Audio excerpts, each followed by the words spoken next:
the right team beside you to help you move on when the stakes are high and you can't go it alone. Frasier and Griffin bringing justice home. Welcome back to another episode of Conversations with Ralph and Randy, where we discuss legal issues that affect the community. Now, today we have a wonderful lawyer from Frasier and Griffin, and she just happens to be Jasmine Griffin. Yes, ma'am. And Jasmine does the juvenile legal issues. So today we're really going to talk about how to protect those kids. Now, with the parents, right? They want to make sure that their kids are safe, but we know that kids do things sometimes. They get into trouble. What does a parent need to think about in order to help their child in the most efficient and effective way if something happens to their child? When they call you, the kid is locked up, they need to know what they need to do next. A lot of times we get phone calls immediately following questions about juvenile petitions being taken out for their children. And there are instances in which law enforcement either wants to sit down and talk with their child while they're in detention or have them bring their child down to have a conversation. It's usually best to consult with an attorney first. Sometimes you run into issues as parents where you want your kids to show law enforcement that they've raised a good child. But as you said, kids are 13, 14, 15 years old navigating the world for the first time. Sometimes they make mistakes. Sometimes being honest and trying to do the right thing tends to dig you a hole a little bit. And so it would be best to consult with an attorney first. And an attorney could absolutely be present for any of those conversations that law enforcement may want to have about what did or didn't happen, where your child was, and things of that nature, just to make sure nothing is said that could incriminate your child further. And one thing that I know when I've just watched all of the legal shows and all of the legal dramas, right? And so I know my husband always said, you could have been a lawyer. I love to listen. And I think that when you're interviewing children, they're listening to see if there's a mistake or inconsistency, right? And so they may say something like the time, and you're like, yeah. And the time changes if they ask you the question again, but you're not realizing that you're not paying attention to it. So I think that those would be instances where you definitely need to have a lawyer there present in order to just make sure that it's answered. And that there are those consistencies that are there. But sometimes we can remember things wrong anyway, right? And those facts may get a little bit cloudy because they're actually in it. And then they're trying to, like you said, show that they're a good person or maybe even protect somebody else. And there's nothing that says law enforcement can't lie or stretch the truth or add additional information. So sometimes those slip-ups aren't necessarily mistakes. Sometimes they're very intentional to see if your story is actually your story. And that is also a very quick way to find yourself in a hole you didn't expect to be in. So if you do choose to go without counsel, your story is your story. Don't fall for the low-hanging fruit. That is literally law enforcement's job. Now, the word juvenile is actually in transition or has changed in North Carolina in regards to age. Yes. So can you explain the new term, what's happening, what's the age now that people are considering juvenile? So North Carolina was one of the last states to basically raise the age for juvenile prosecution, meaning that individuals 17 years old or younger would automatically go to juvenile court. And if their cases were serious enough, there would have to be a transfer hearing to send them to superior court where they would be tried as adults. I think the original age was 15. And if you were 16 or 17, you would automatically go to superior court. Your mugshot would be public information and everything like that, which is a whole separate issue when you think about how these kids are still in school and this is the age of technology. There are caveats, Chapter 20 violations, flee to elude, speeding tickets, street racing, that automatically goes to adult court. So felony flee to eludes are like the one thing that do not get those juvenile considerations. Now, what is felony free to elude? Just so we have a clear... Running from the cops, not stopping for lights and sirens, taking one to chase across the county, things like that. There is a misdemeanor variation, but both of those will go straight to adult court if your child is caught running from law enforcement under the age of 18. Wow. Oh my goodness. Happens more often than you think.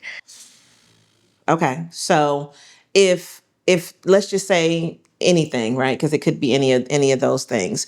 The age that parents should really be concerned to say, okay, my kid may not be charged as a juvenile now, has been lowered. So is it the 15, 16? Is it 13, 14 now? So after raise the age, it was pretty much if your child was 17, there was a guarantee that they were going straight to juvenile court. Less certain if they would stay there. Since that's happened, there have been some repeals to raise the age that absolutely affect juveniles. 17-year-olds who are charged with Class A1 felonies like murder automatically go to Superior Court. There are also discretionary transfers where juveniles who are 13, 14, and 15 years old who commit certain offenses may go through a transfer hearing process. That has to happen very quickly. It's not usually the kind of thing that juvenile courts kind of drag out, but super violent offenses, armed robbery, assault with a deadly weapon, attempted murder, things like that. The age is not necessarily a protection anymore, but juvenile court, upon hearing facts and having that hearing, could always say, no, well, we think, even though this is what this charge looks like on paper, it's best suited that this matter stay in juvenile court. And a lot of times the deciding factor is the age. 13 and 14-year-olds don't have the same appreciation for consequences that adults do. And that's why it's very important to have juvenile staff, juvenile attorneys, juvenile prosecutors, juvenile judges that take all of these things into consideration. Now, one thing that I want to touch on, because I think sometimes, not necessarily saying that people overlook, but is when you actually get into the system, because now you've done something, you have some offense, is there a difference in people that would be considered repeat offenders, even if they're underneath that 17 threshold? Yes. So the Department of Juvenile Justice has court counselors that are assigned to each juvenile's case.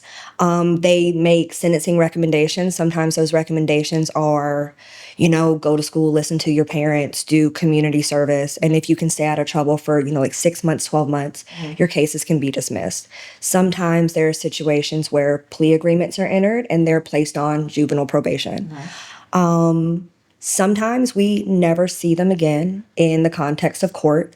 Sometimes we keep seeing the same kid over and over and over. And that affects the disposition level, which is basically the conviction outcome. But the terminology is, of course, different for children in juvenile court.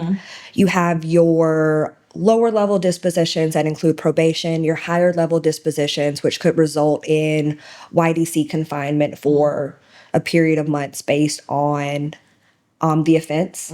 And so being a repeat offender, showing the same behavior with the same issues could ultimately result in an escalation from your local facilities like CA Dillon in Butner or the Durham County Youth Home downtown.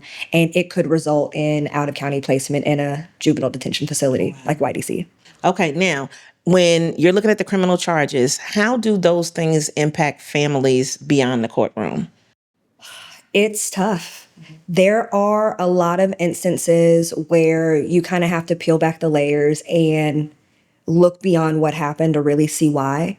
Sometimes there are instances where there's not really a lot of supervision in the home because you're dealing with single parents who are, out at work to provide for their families and they can't always be there. Sometimes it's situations where your kids just moved into town, started at a new school, and fell in with the wrong group of people. And, having friends and being popular is really important. And so they just fall under the influence of not really making great decisions.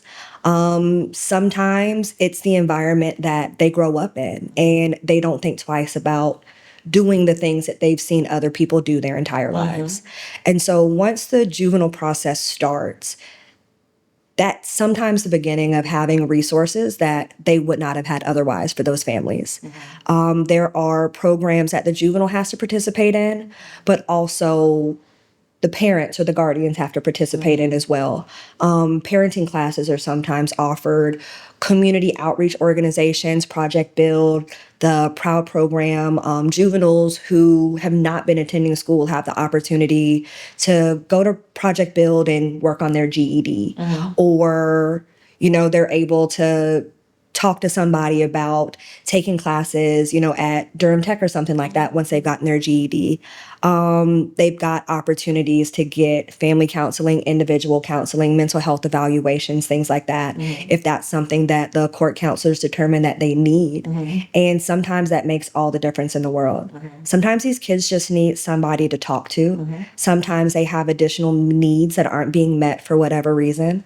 And sometimes this jump starts a permanent and positive change for them and their families. Yeah. And is that something that you would recommend so that this way the court counselor would then kind of put them on that path as the lawyer? So proactively, they tend to do evaluations right at the onset. Okay. Every juvenile is evaluated for the possibility that maybe there is some need that needs to be met.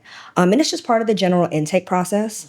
There are some situations where everything, clears, no additional resources are, really needed, so we can focus on the facts. But sometimes we're able to identify that head on and get that process started. So it's simultaneous. We're working on the facts, alongside the criminal prosecution, but also seeing if there is something more comprehensive that can also be added to some kind of resolution. Okay, now this is something I want to wrap this up on, but parents can be the problem too. Sometimes parents can be the problem. Because sometimes the parents doing too much talking. So one thing in this whole series that we've talked about is just be quiet sometimes.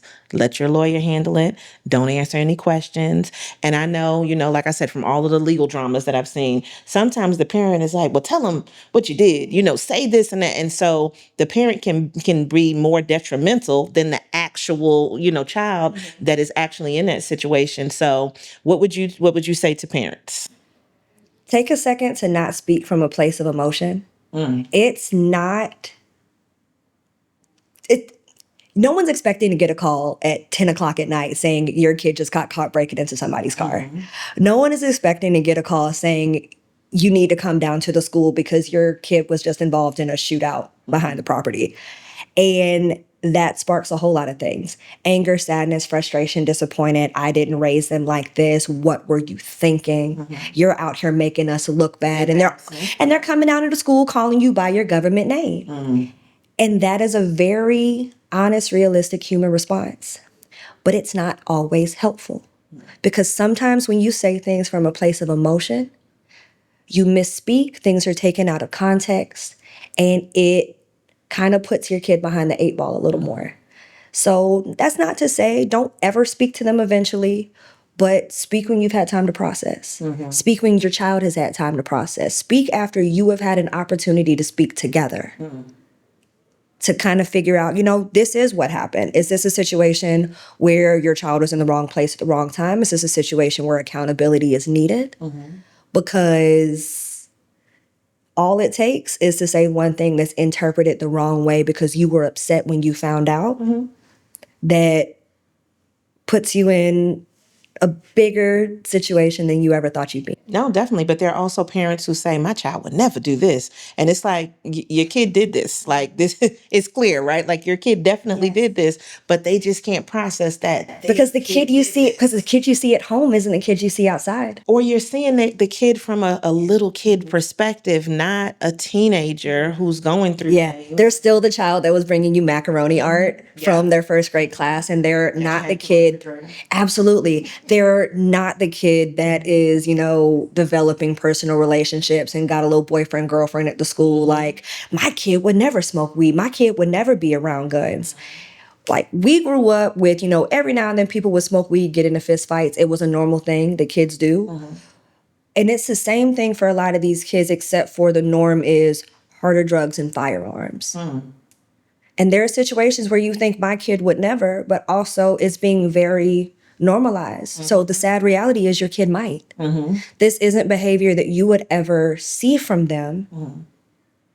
But sometimes the reality is a very disappointing fact. And it is okay to be upset. It's okay to be frustrated. It's okay to say, you know, I didn't raise my kid to be like this, because a lot of times that's true. Sometimes they just make the wrong decision. Sometimes they fall into that trap. But it's, you know, it's still your child. You still love them. And it's very important when things look like they've gone left to remain supportive and to encourage them to participate in these processes and also participate in these processes with them, because their friends aren't going to be the ones calling them in detention. Their friends aren't going to be the ones that stick by them as all of this plays out.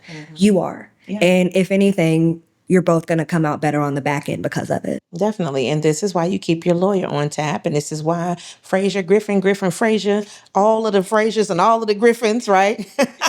You got to call them. You got to make sure, because one of the things that we were talking about a little bit previously was empathy for people. And so, you know, we can clearly see that with you, but the lawyers have empathy because they understand, you know, it's not like they didn't raise their own kids. And so we want you to be as whole as a family and as a community as you can possibly be. So I want to just thank you for that, because I think that was something that people definitely need to hear. And when you're over here, then you understand that there is that empathy, but you also need to just be cognizant of, you know, just conducting yourself, that self-efficacy that goes along with, maybe my kid did do this and I need to just be quiet, and I need to be as helpful as I can to try to get them out of this situation, to try to reduce anything that could get, you know, way out of control. And so I think that that's an important factor. And so parents, definitely make sure that you just understand that things do happen, and that it is your responsibility to get the best legal counsel that you could.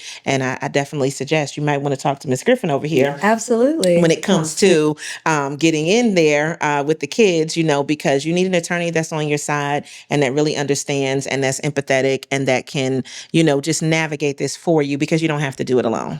It's hard enough. Call us to help make it a little easier. When the stakes are high and you can't go it alone, Frasier and Griffin bringing justice home.